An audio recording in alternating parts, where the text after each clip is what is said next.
ఇప్పుడు కరివేపాకు కూడా వేసుకోవాలి.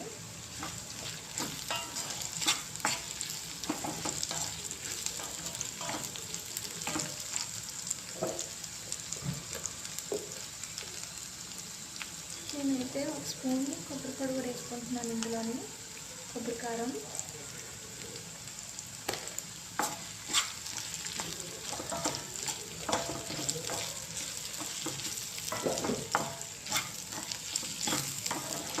కొబ్బరి కారం వేసిన వల్ల టేస్ట్ అయితే ఇంకా అదిరిపోతుంది, ఇంకా అసలు వేరే లెవెల్లో ఉంటుంది కాకరకాయ ఫ్రై.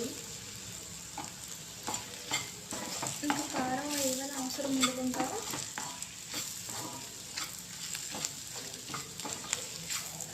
కొబ్బరి కారం వేసాను కదా, నేను పచ్చి కొబ్బరి కూడా ఒక 2 స్పూన్లు పచ్చి కొబ్బరి కూడా వేసుకుంటున్నాను ఇందులోని.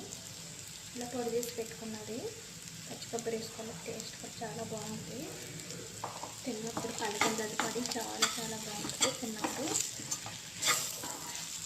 దీంట్లోకి రసం అన్న సాంబార్ అన్న వేసుకుంటే ఫ్రైలోకి బాగుంటుంది.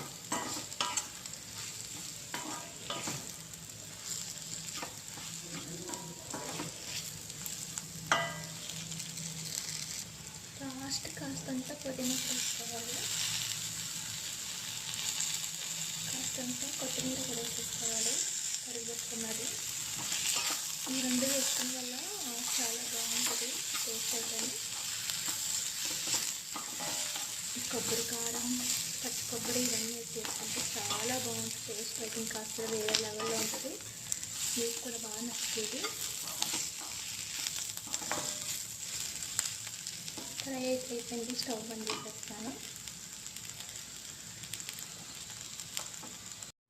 చూస్తారు కదా, ఈ ఫ్రై చాలా బాగుంటుంది, తప్పకుండా మీరు ట్రై చేయండి.